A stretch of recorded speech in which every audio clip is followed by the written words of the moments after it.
టీడీపీకి వైసీపీకి పొత్తు ఉంది అన్నది నిజం. లేకపోతే 5 సంవత్సరాలలో కనీసం ఒక్కసారైనా బీజేపీ పార్టీని వ్యతిరేకించాయా? టీడీపీ పార్టీ అయినా వైసీపీ పార్టీ అయినా ఒక్క అంశంలో కూడా నిలదీయలేదు. ఎక్కడ ఏ అవసరం ఉన్నా టీడీపీ పార్టీ అయినా బీజేపీకి సపోర్ట్ చేస్తుంది, వైసీపీ పార్టీ అయినా బీజేపీకే సపోర్ట్ చేస్తుంది. మన రాష్ట్రానికి ఏం చేసింది బీజేపీ పార్టీ అని మీరు సపోర్ట్ చేస్తున్నారో టీడీపీ వైసీపీ సమాధానం చెప్పాలి. మనకు స్పెషల్ స్టేటస్ ఇచ్చుంటే మీరు సపోర్ట్ చేయండి, ప్రజలు కూడా సపోర్ట్ చేస్తారు. మనకు పోలవరం జాతీయ ప్రాజెక్టు చేసి 90% నిధులు ఇస్తామన్న మాట నిలబెట్టుకునుంటే మీరు బీజేపీ పార్టీకి సపోర్ట్ చేయండి, ప్రజలు కూడా హర్షిస్తారు. ఒకవేళ మనకు రాజధాని కట్టడానికి నిధులు ఇచ్చుంటే టీడీపీ పార్టీ అయినా వైసీపీ పార్టీ అయినా బీజేపీ పార్టీకి మీరు మద్దతు ఇవ్వండి, ప్రజలు కూడా హర్షిస్తారు. 2 కోట్ల ఉద్యోగాలలో మన బిడ్డలకు ఉద్యోగాలు ఇవ్వలేదు, మన రైతుల్ని పట్టించుకోలేదు, మనకు స్పెషల్ స్టేటస్ లేదు. మనకు ఏ మాత్రం పట్టించుకోని పార్టీకి వైసీపీ అయినా టీడీపీ పార్టీ అయినా ఎందుకు మద్దతు ఇస్తున్నారో ప్రజలకు సమాధానం చెప్పాలి. ఆఖరికి మణిపూర్ లో ఎంతమంది క్రైస్తవులను 2,000 చర్చిలను ధ్వంసం చేసిన, 60,000 క్రైస్తవులని నిర్వాసితులను చేసిన, కనీసం అప్పుడు కూడా జగన్ రెడ్డి గారు క్రైస్తవుడు అయ్యుండి కూడా ఒక్కసారి కూడా మణిపూర్ ఘటన మీదే మాట్లాడలేదు. మరి క్రైస్తవుల కడుపు మండిపోదా? క్రైస్తవులకు మనసు లేదా? క్రైస్తవులు మనుషులు కారా? మనుషులు చచ్చిపోతున్నా మీరు పట్టించుకోకుండా బీజేపీకి మద్దతు ఇస్తున్నారంటే మీరు మనుషులు అవునా కాదా? టీడీపీ పార్టీ, జగన్ రెడ్డి గారు, చంద్రబాబు గారు సమాధానం చెప్పాలి, ప్రజలకు సమాధానం చెప్పాలి. మళ్ళీ చెప్తున్నాం, ఆంధ్ర రాష్ట్రంలో ప్రజలు అందరినీ హెచ్చరిస్తున్నాం. బీజేపీ పార్టీకి, టీడీపీ పార్టీకి, వైసీపీ పార్టీకి పొత్తులు ఉన్నాయి. అవి మన కంటికి కనిపించినా కనిపించకపోయినా పొత్తులు ఉన్నాయి.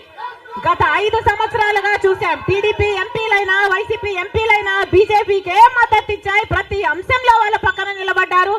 ఆఖరికి మణిపూర్ అంశంతో సహా బీజేపీ పార్టీకి తెలుగుదేశం పార్టీ, వైసీపీ పార్టీ మద్దతు ఇచ్చిన మాట వాస్తవం. మళ్ళీ ఆంధ్ర రాష్ట్ర ప్రజలు వైసీపీకి ఓటేసినా అది బీజేపీకే పడుతుంది. మళ్ళీ ఆంధ్ర రాష్ట్రంలో టీడీపీకి ఓటేసినా అది మళ్ళీ బీజేపీకే పడుతుంది. వీళ్ళిద్దరూ కలిసి బీజేపీని బలపరుస్తున్నారు తప్ప ఆంధ్ర రాష్ట్ర ప్రజల మేలు కోసం ఆలోచన చేయడం లేదు, ఆంధ్ర రాష్ట్ర ప్రజల ప్రయోజనాల కోసం ఆలోచన చేయడం లేదు. స్వలాభం కోసం ఆంధ్ర రాష్ట్ర ప్రజలను తాకట్టు పెట్టారు అన్నది వాస్తవం.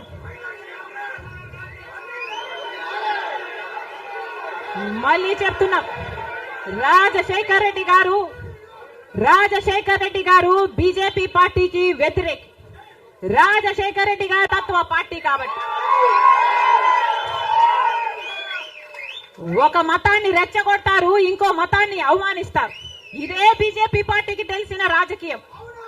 మతం పేరుతో చిచ్చు పెట్టాలి, ఆ మంటలో వీళ్ళు చలి కాచుకోవాలి. ఇదే బీజేపీకి తెలిసిన మంత్రం. అందుకే రాజశేఖర్ రెడ్డి గారు బీజేపీని ఎప్పుడు వ్యతిరేకించారు. రాజశేఖర్ రెడ్డి గారు ఆశయాలు ఒక్క కాంగ్రెస్ పార్టీలోనే నెరవేరాయి తప్ప ఇక ఏ ఇతర పార్టీలోనూ కాదు. రాజశేఖర్ రెడ్డి గారి మూలాలు కాంగ్రెస్ పార్టీయే, రాజశేఖర్ రెడ్డి గారి ఊపిరి కూడా కాంగ్రెస్ పార్టీయే. మళ్ళీ చెప్తున్నాం, రాజశేఖర్ రెడ్డి గారిని ప్రేమించే నాయకులైనా, రాజశేఖర్ రెడ్డి గారిని ప్రేమించే ప్రజలైనా రాజశేఖర్ రెడ్డి గారి ఆశయాల కోసం నిలబడదాం, బీజేపీ పార్టీ కోసం కాదు, బీజేపీ పార్టీకి తొత్తుల్లాగా పనిచేసే పార్టీల కోసం కాదు. మళ్ళీ చెప్తున్నాం, రాజశేఖర్ రెడ్డి గారిని అభిమానించే నాయకులైనా ప్రజలైనా రండి, రాజశేఖర్ రెడ్డి బిడ్డతో చేతులు కలపండి. ఆంధ్ర రాష్ట్రంలో మళ్ళీ రాజశేఖర్ రెడ్డి గారి ఆశయాలను సిద్ధింపచేద్దాం. నేను రెడీ. మీరు రెడీయా?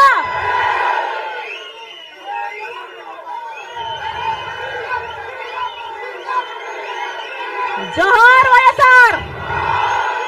రాహుల్ గాంధీ నాయకత్వం వర్ధిల్లాలి.